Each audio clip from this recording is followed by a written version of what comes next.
We've all been told we need to find balance. But what if balance isn't real? What if peace actually comes from something else entirely? Something I like to call the pivot. Hey friend, I'm Jessica, and this is With My Whole Heart. I'm a real-life woman juggling a lot of real-life things, raising girls, running a hair salon, chasing big dreams, and doing my best to stay grounded through it all. If you've ever found yourself in the thick of it, somewhere between who you've been and who you're becoming, this space is for you. Here, we talk about the middle, the messy, meaningful, beautiful middle. The big leaps, the small wins, the hard lessons, and the heart-led pivots. From business and beauty to faith, motherhood, and everything in between, nothing's off limits. So grab your coffee or your tea, get cozy, and let's dive in. Because this journey, we're walking it together with our whole hearts.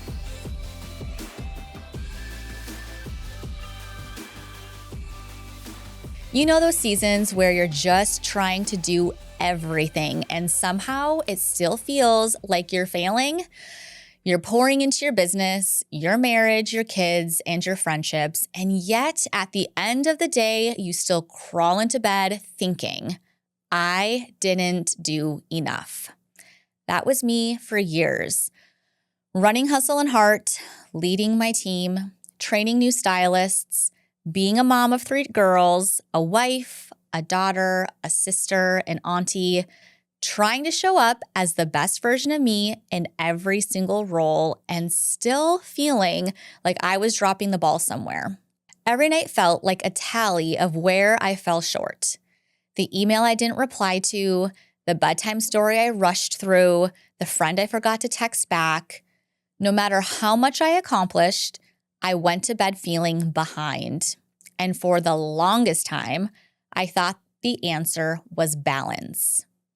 I thought if I could just find that sweet spot, that perfect, magical middle ground, everything would finally click. But here's the truth I've learned the hard way. Balance? It isn't real. At least not the way we've been told it is. The whole concept of balance sounds beautiful in theory, but in real life, especially as women who wear a lot of hats, it's an unrealistic expectation.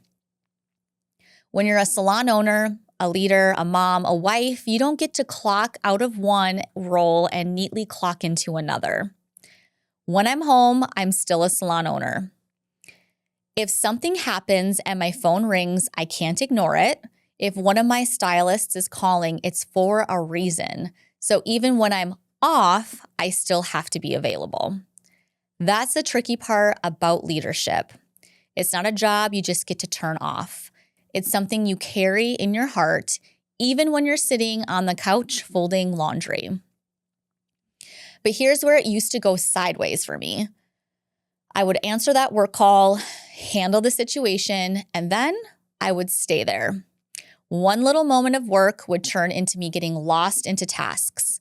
Suddenly, I'd find myself in full-on business mode, replying to messages, checking schedules, responding to emails until I looked up hours later and realized I'd completely disconnected from home. I didn't just pivot into work, I stayed there. And the guilt that followed was heavy because now not only was I behind on family time, but I felt like I had failed at both. That cycle of striving for balance, trying to make everything perfectly even, was exhausting. Because balance implies everything gets equal attention. And that's just not how real life actually works. What I've learned over time is that peace doesn't come from balance, it comes from the pivot. The pivot is about flexibility. It's about awareness. It's about being present with what actually needs you in the moment, without guilt about the things that don't. Because the truth is, there are seasons where your business needs more of you, and there are seasons where your family does. And if you're constantly trying to hold both at an equal 50-50, you're going to feel like you're failing at both. The pivot gives you permission to shift gracefully. to say, right now I'm needed here, and later I'll shift back there. It's fluid, it's alive, and it's human. But here's the hard part. The pivot, it does take practice. And for me, it took a lot of failure, a lot of falling flat on my face to start to actually understand it. I had to learn that pivoting doesn't just mean switching roles. It means returning to the one that needs you most in that moment. For a long time, I only knew how to pivot one way, into work. It was easy to justify. This will just take a minute. I'll finish this and then I'll be done. But an hour later, I'd be deep in color orders or payroll or planning our next education day.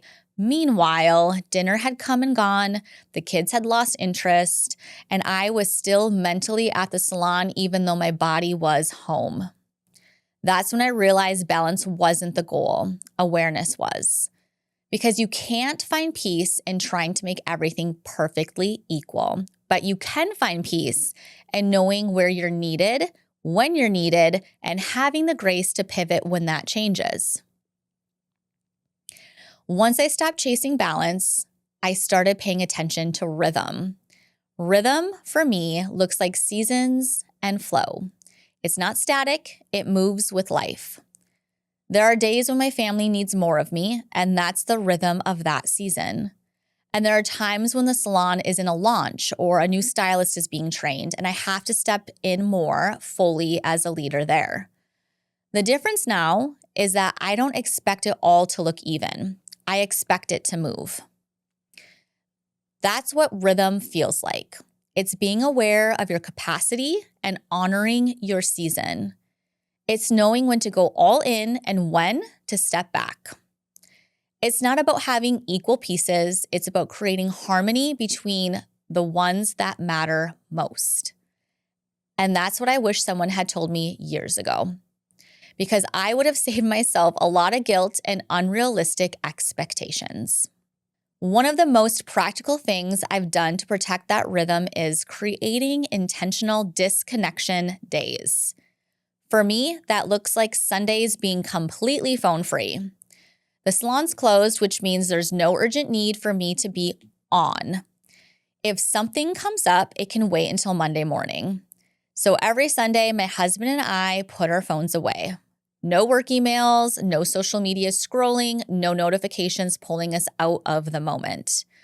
I'll be honest, it hasn't been perfect. There have definitely been a few Sundays where we've caved, grabbed our phones for just a second, but every time we do, I end up saying, ew, why did we do that? Because when we actually commit to the digital detox day, it's like a full nervous system reset.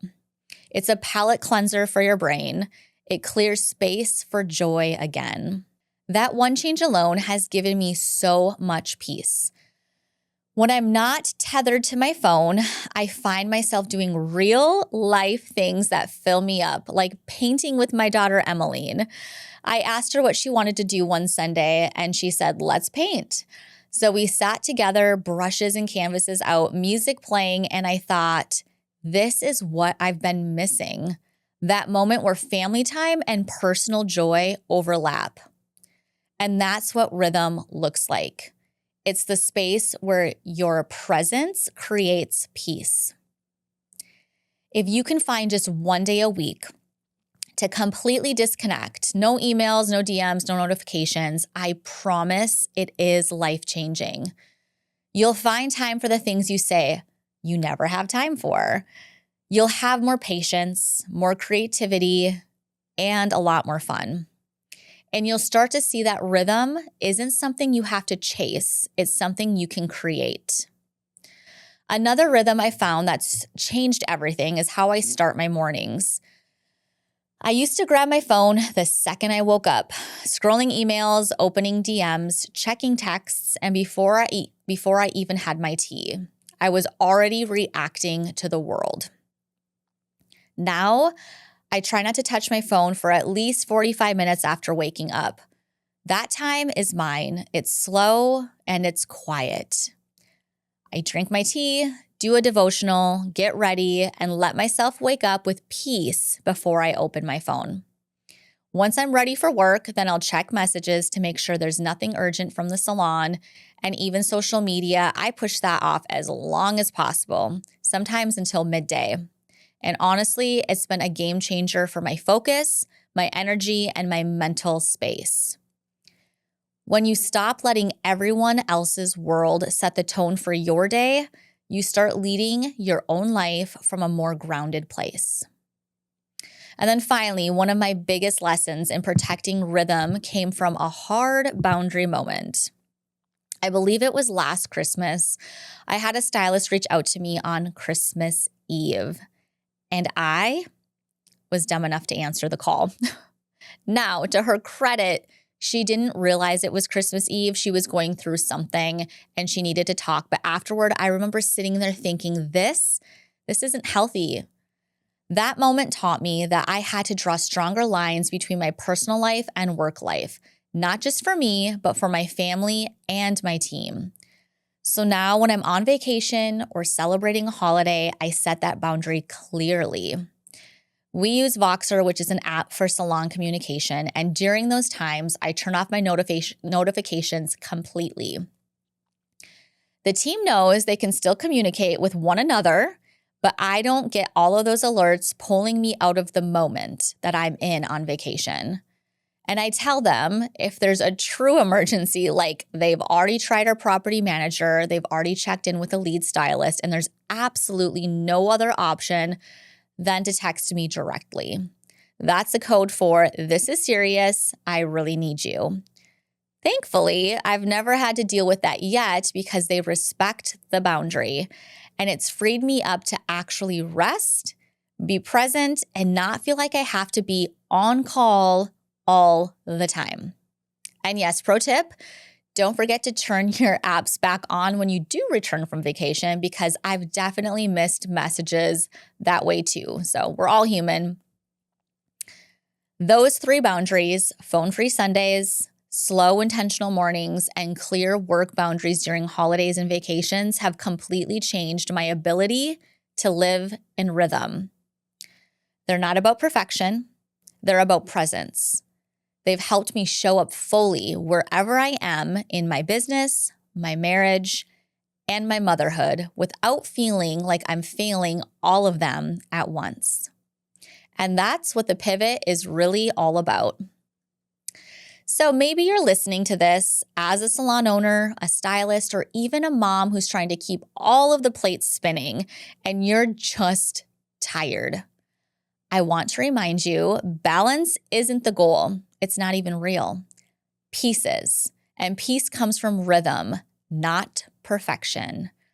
So ask yourself, where am I trying to hold everything perfectly in place? Where do I need to give myself permission to pivot? And what rhythm would serve me better in this specific season of life? Because there's always going to be something pulling at you, something that needs your attention. But you don't have to live in reaction mode. You can live in rhythm.